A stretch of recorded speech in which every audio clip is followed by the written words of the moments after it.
everyone, welcome back to FluentCast. I'm Amanda, and today I have a little question for you. When was the last time you wrote something completely by yourself? No Google Translate, no grammar checker, no chat GPT?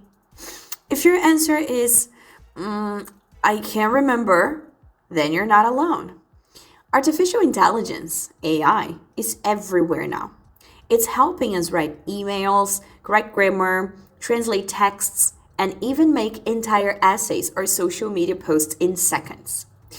And while that sounds amazing, and in many ways it is, it's also changing the English language itself. Not just how we use it, but how we learn it, how we think in it, and maybe even how we feel about it. Today, we're going to explore the good, the bad, and the should we be worried side of AI and language. Let's start with the good stuff. AI has made English and any language more accessible than ever. You can speak into your phone and it translates in real time. You can write an email in broken English and tools will magically make it sound professional. You can learn vocabulary faster, get explanations instantly, and practice with chatbots anytime. It's like having a personal teacher, editor, and translator in your pocket. And that's powerful, especially for learners who don't live in an English-speaking country. But here's the thing. When a tool becomes too good, we start to rely on it for everything. Here's where I'm going to sound a little like your mom telling you to do your homework. But hear me out. Remember calculators? They made math so much easier.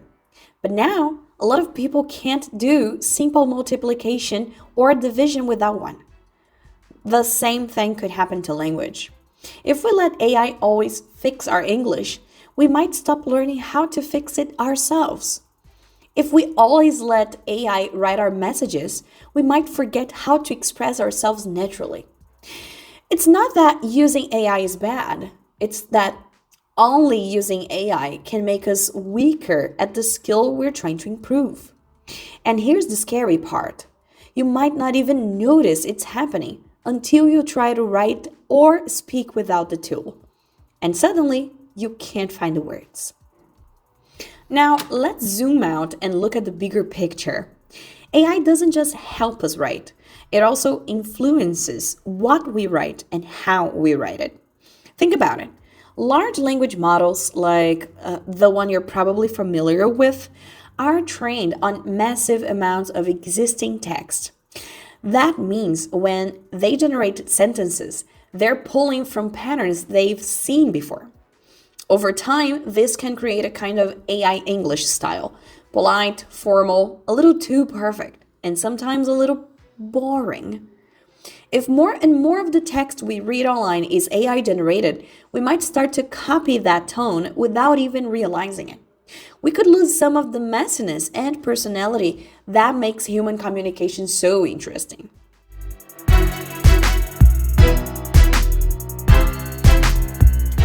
Now, for English learners specifically, there's an extra layer here. On one hand, AI can give you instant corrections and suggestions. That's great for learning, if you also take the time to understand why it's correcting you. On the other hand, if you always accept AI suggestions without thinking, you're not really practicing your own problem-solving skills in the language. It's like always getting the answers to the test without actually studying. Here's an example. If you wrote, I go to the store yesterday, and the AI changes it to, I went to the store yesterday, that's helpful. But if you never stop to think, past tense of go is went, you won't remember it later when you're speaking without the AI. Here's something you might not have thought about. AI can actually accelerate the spread of new words and phrases. For example, if a slang word appears online and people start asking AI tools to explain or use it, the tool learns to include it in more and more answers. That can make the slang go global in weeks instead of years. But the opposite can happen too. Less common words might slowly disappear from everyday English if AI rarely uses them. That could make the language simpler over time, but also less rich. It's a little bit like nature. Some species of words will thrive, and others might go extinct, depending on how AI uses them. So, does this mean we should all just stop using AI for language? No, of course not. But I think we have to stay in control. AI is a tool, not a replacement for thinking, creativity, or personal voice. Here's how I see it. AI can be like a GPS for your writing. It can show you the fastest route. But sometimes you should take the scenic route. You might discover a new expression, a personal style, or even make a mistake that becomes your signature way of speaking. That's what makes language human. It's not perfect, it's not predictable, and it's not something we should give away completely to machines. Okay, let's make this practical. If you're an English learner using AI, here's how to get the benefits without losing your skills. First of all, use AI for feedback, not for full production. Write something yourself first, then ask AI to correct it.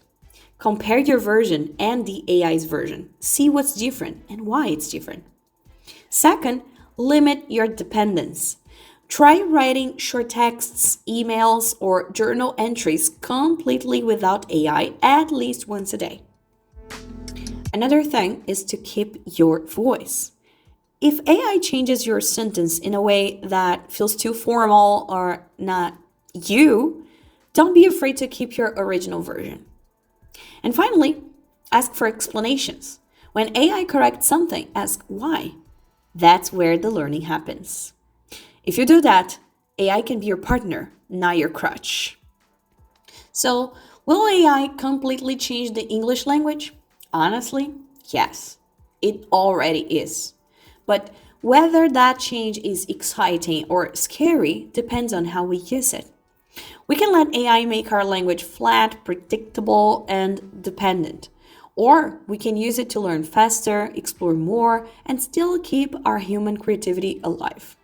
It's like fire. You can cook with it, or you can burn down the kitchen. So keep writing, keep speaking, and yes, use AI. But don't forget that your brain is the best language processor you'll ever have. This has been FluentCast. I'm Amanda, and I'll see you next time.